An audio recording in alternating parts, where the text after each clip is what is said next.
Puji Tuhan, Bapak Ibu Saudara yang diberkati oleh Tuhan Yesus Kristus. Kita ada di penghujung tahun 2020. Kita mengucap syukur karena kebaikan Tuhan, kasih setia Tuhan. Tuhan Yesus selalu baik, baik hari ini, kemarin, bahkan selama-lamanya. Mari kita akan sama-sama membaca firman Tuhan di dalam kitab Ibrani pasalnya yang ke-13.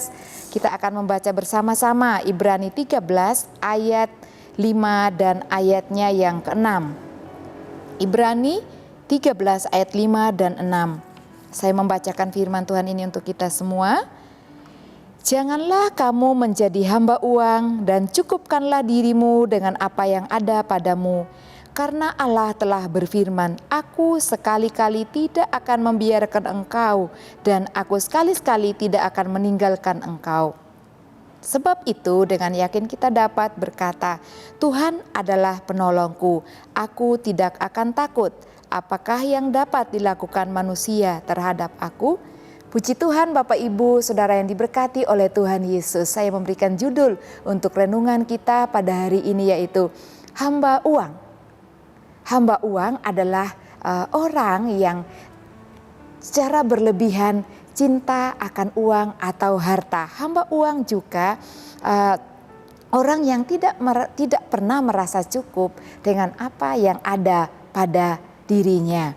Nah, Bapak Ibu, orang yang cinta akan uang terkadang juga dapat melakukan perbuatan-perbuatan yang di luar kehendak Allah, kehendak Tuhan. Nah, kita melihat ya di dalam dunia ini bahkan siaran, tayangan berita hari-hari ini ada banyak sekali kekerasan-kekerasan yang terjadi di dalam dunia ini. Ada orang yang membunuh orang tuanya, orang tua membunuh istrinya.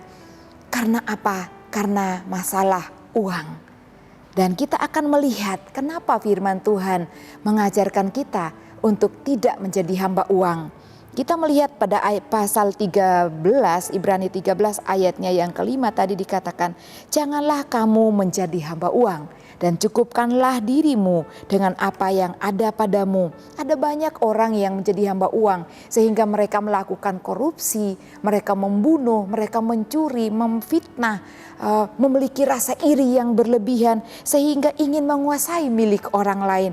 Bahkan banyak orang juga yang melakukan penipuan, copet dan segala macam kriminal yang dapat kita lihat hari-hari ini. Bapak Ibu, ada banyak sekali kejadian yang terjadi hanya karena uang. Nah, puji Tuhan, nasihat firman Tuhan dikatakan jangan menjadi hamba uang. Karena kita akan melihat yang pertama, menjadi hamba uang dapat mengakibatkan kita jatuh ke dalam pencobaan. Yang pertama itu akar segala kejahatan ialah cinta uang.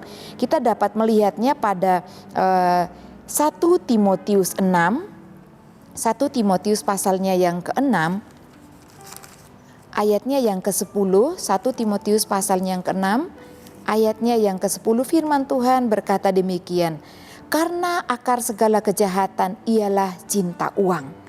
Dikatakan bahwa akar segala kejahatan adalah cinta akan uang, cinta akan harta secara berlebihan. Itu adalah akar dari kejahatan. Dan juga dalam ayat 10 ini dikatakan, sebab oleh memburu uanglah beberapa orang telah menyimpang dari iman dan menyiksa dirinya dengan berbagai-bagai duka. Bapak Ibu yang diberkati oleh Tuhan, firman Tuhan dengan jelas dikatakan ketika kita mencintai harta, uang secara berlebihan, maka kita tidak dapat mengendalikan kehidupan kita, tidak mengendalikan nafsu kita, hidup kita sebagai anak-anak Tuhan. Kita juga dapat melihat contoh-contoh orang-orang ya yang menyimpang dari jalan kebenaran, yang menyimpang dari iman mereka karena mereka memiliki hati, niat untuk menguasai, memiliki harta yang berlebihan. Kita membuka bersama-sama firman Tuhan di dalam Yosua. Yosua pasalnya yang ke-7 ayat 21, demikian bunyi firman Tuhan. Tentang seorang Akan, aku melihat di antara barang-barang jarahan itu jubah yang indah, buatan Sinear dan 200 sikal perak dan sebatang emas yang 50 sikal beratnya, aku mengingininya. Maka ku ambil semuanya itu kusembunyikan di dalam kemahku dalam tanah, dan perak itu di bawah sekali. Seorang Akhan yang sudah mengenal firman Tuhan, yang tahu tentang firman Tuhan, dapat melakukan, dapat jatuh ke dalam hal yang sama, yaitu karena dia mengingini harta. Dia mengambil dari barang jarahan itu yang seharusnya mereka tidak boleh mengambilnya dan menjadikan hak milik bagi mereka, tetapi akan melakukannya. Kenapa? Karena dia mengingini harta secara berlebihan, Bapak Ibu Saudara. Dan ini yang harus kita hindari. Contoh yang kedua, tadi kita melihat akan serakah akan harta, dia melakukan mencuri. Ya, kita melihat juga di dalam Yeremia pasal 6 ayat 13, Bapak Ibu dapat membacanya tentang para imam, Bapak Ibu, ya, dikatakan dari yang besar, dari yang kecil sampai yang besar juga melakukan hal-hal yang sama, yaitu mencari, ya, melakukan tipu. Bapak Ibu yang diberkati oleh Tuhan, orang-orang ini bukanlah orang-orang yang belum mengenal Tuhan, tetapi orang-orang yang sudah mengenal Tuhan dapat jatuh ke dalam lubang yang sama ketika kita tidak menguasai nafsu kita tentang uang atau kekayaan.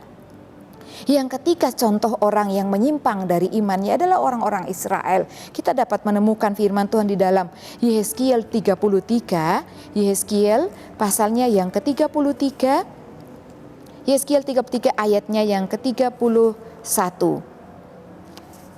Tentang orang Israel. Dan mereka datang kepadamu seperti rakyat berkerumun dan duduk di hadapanmu sebagai umatku.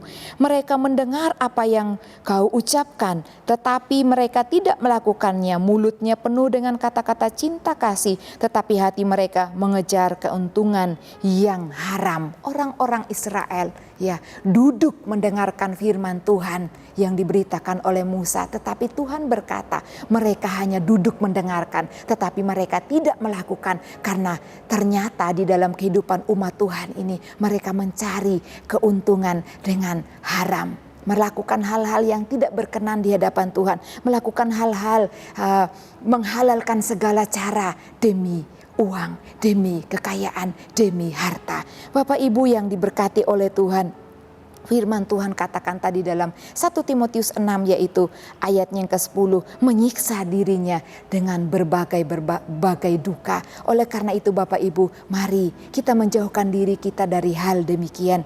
Yang kedua, mengapa firman Tuhan berkata jangan menjadi hamba uang? Yang kedua, karena dapat membuat orang jatuh, dapat membuat kita jatuh ke dalam pencobaan. Kita dapat melihatnya di dalam 1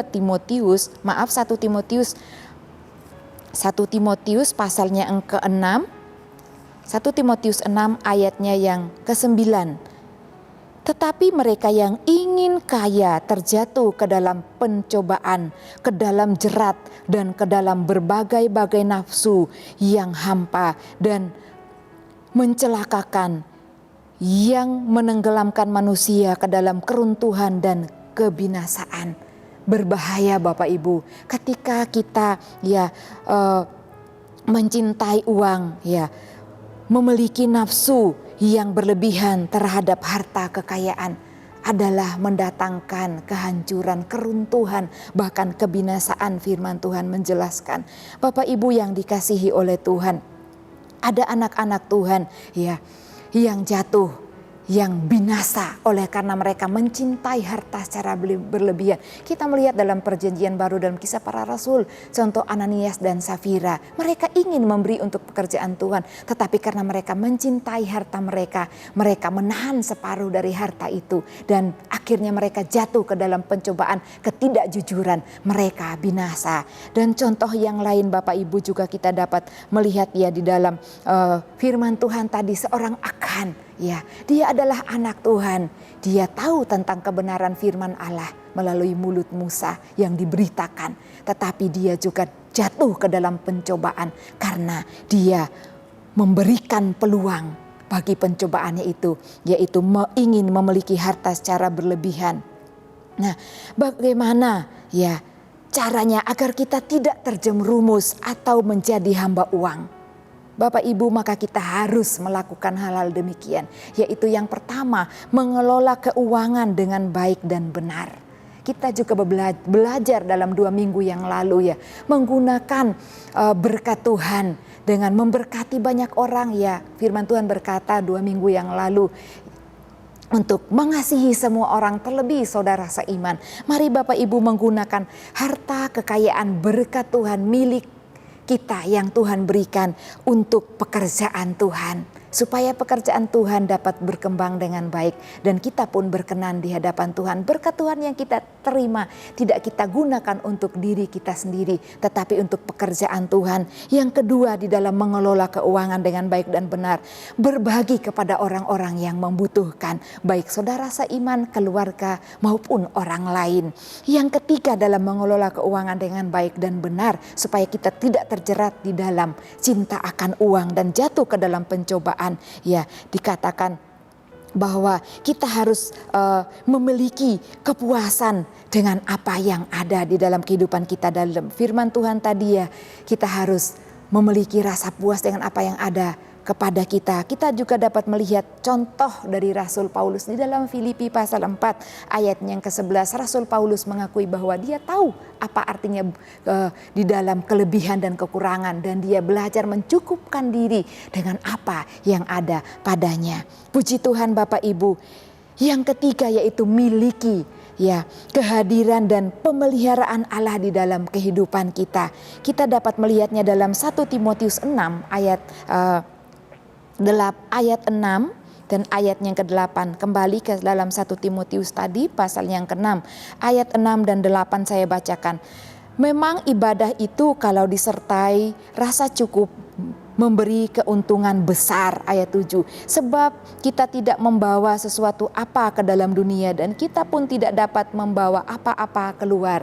Ketika firman Tuhan katakan memang ibadah itu kalau disertai rasa cukup memberi keuntungan yang besar. Ketika kita dekat dengan Tuhan di dalam ibadah-ibadah kita, maka Tuhan sendiri akan memberikan penguasaan, pengendalian diri kita untuk tidak memiliki nafsu yang berlebihan terhadap harta kekayaan yaitu uang. Ya, jadi miliki kedekatan dengan Tuhan, miliki kehadiran Allah di dalam kehidupan kita, itu yang paling penting Bapak Ibu ya. Jadi kita pun dapat berkata dengan yakin ya, kita berkata Allah adalah penolongku, Allah di pihakku, aku tidak takut. Apakah yang dilakukan manusia terhadap aku? Artinya ketika kita ada di dalam kehidupan berkelimpang harta, kita dapat mengelolanya dengan baik, kita dapat mempertanggungjawabkannya dengan baik di hadapan Tuhan. Karena firman Tuhan berkata Bapak Ibu, ketika kita hidup berkelimpangan dengan keuangan dan kita tidak mengelolanya dengan baik, kita juga akan jatuh di dalam hawa nafsu, yaitu dalam perzinahan ya. Ada banyak firman Tuhan dalam Timotius menjelaskan hal itu Bapak Ibu. Jadi mari kita mau mengelola keuangan kita dengan baik. Dan ketika kita, posisi kita mungkin pas-pasan, mungkin keluarga kita adalah keluarga yang sederhana bagi ukuran dunia Bapak Ibu ya. Kita tidak bergelimpangan harta. Mari kita mau menikmatinya kehidupan ini di dalam Tuhan dengan rasa syukur. Tetap mengucap syukur dalam keadaan apapun. Karena Tuhan tetap baik bagi siapapun. Firman Tuhan katakan di dalam Ibrani 13 tadi ayatnya yang ke-8. Kita baca bersama-sama ayat yang ke-8 berkata demikian, bahwa Tuhan Yesus baik ya, baik hari ini, kemarin dan selamanya. Kita baca Bapak Ibu, Yesus Kristus tetap sama baik kemarin maupun hari ini dan sampai selama-lamanya. Apapun keadaan keluarga kita, tetap mengucap syukur, hidup di dalam Tuhan. Karena Tuhan Yesus tetap baik, Dia akan memberkati kita. Ya Bapak Ibu, jadi jangan kita memiliki nafsu yang berlebihan, ya keinginan yang berlebihan akan keuangan. Karena keuangan itu pun ketika kita tidak dapat mengelolanya dengan baik, kita akan jatuh di dalam berbagai pencobaan. Dan ketika iman kita bergeser oleh karena pencobaan itu, kita akan binasa. Mari Bapak Ibu, kita mau memberi hidup kita ini bagi orang lain, menjadi berkat bagi orang lain, terlebih menjadi berkat untuk kemuliaan nama Tuhan. Tuhan Yesus memberkati. Puji Tuhan, mari kita berdoa bersama-sama. Bapa yang baik, Allah yang kami sembah di dalam nama Tuhan Yesus Kristus. Kami mengucap syukur buat kehidupan kami, apapun keadaan kami Tuhan. Karena kami tahu bahwa Engkau Tuhan Yesus yang tetap baik dalam setiap musim kehidupan kami. Dan ketika Engkau mempercayakan kami kekayaan, harta, keuangan yang berlimpah, kami mau mengelolanya dengan baik dan benar di hadapan Tuhan. Dan kami Tuhan mohon jauhkan kami dari keinginan yang berlebihan untuk memiliki harta yang berlebihan dan menggunakannya untuk diri kami sendiri, supaya kami tidak jatuh ke dalam pencobaan-pencobaan yang dapat membinasakan kehidupan kami. Terima kasih Bapa yang baik, meteraikan firman-Mu di dalam setiap hati kami, supaya kami dapat menjaga diri kami. Terima kasih Bapa, ini doa dan ucapan syukur kami di dalam nama Tuhan Yesus Kristus. Haleluya, amin.